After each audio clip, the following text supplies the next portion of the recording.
Hi, a quick overview of the development that's been happening in RhinoCycles for the WIP branch.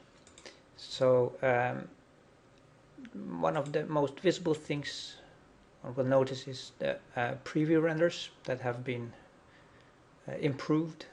They are not yet fully correct yet. You may have noticed the change in the texture, the mapping of it. So let's see. Just pay attention to the background.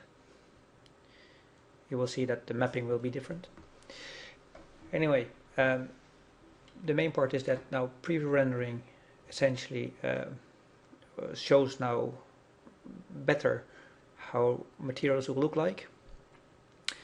Transparency and reflection have been fixed. They were broken, and also the environment was missing from preview renders, so that's been fixed now.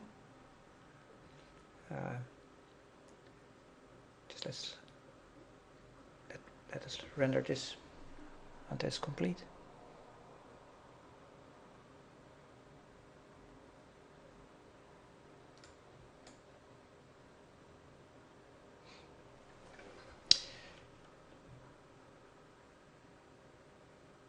There we go. So we have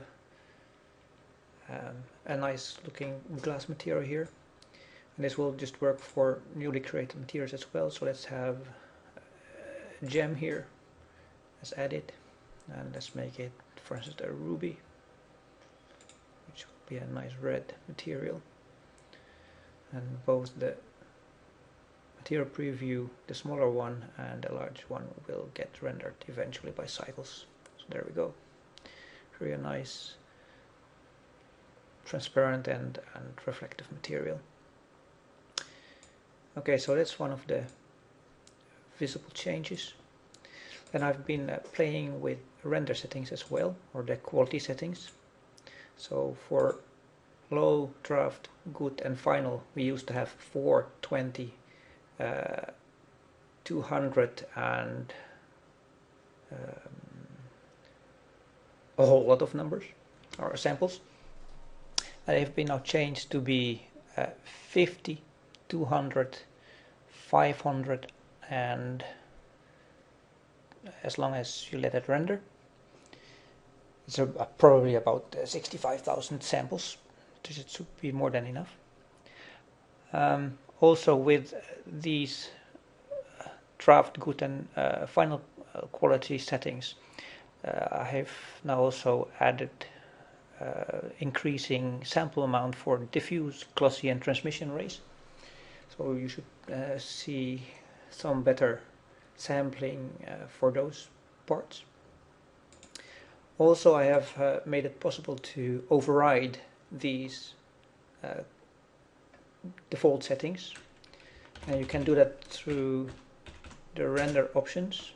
There's this new one, use quality custom quality settings. It's by default on no, but if you turn it on, it will use all the settings. So the sample count and whatever you set here, those will be used instead of the different settings that are by default set here. So we could, for instance, make sure that we have fewer samples. It should become quite grainy. Well, all these settings we can just change and they will be used. And if we set to like this, so we have custom quality settings, and let's say only 2 samples, this will be then quite evident that it does use those 2 settings or these settings.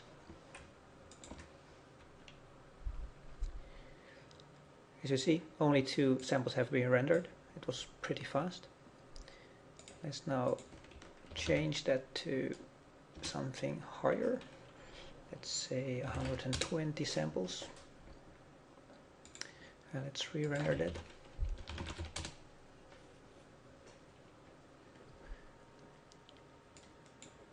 You can see here 120 samples are used instead of the 500 by normal. So let's do that after this. Let's go back to using the default settings like so, and should, as we see here, it's now using the 500 samples. So these are the main changes that have been done. It should be able to play with render settings now, and you should get representative preview material renders of what a material will look like in the final render. Thanks for watching.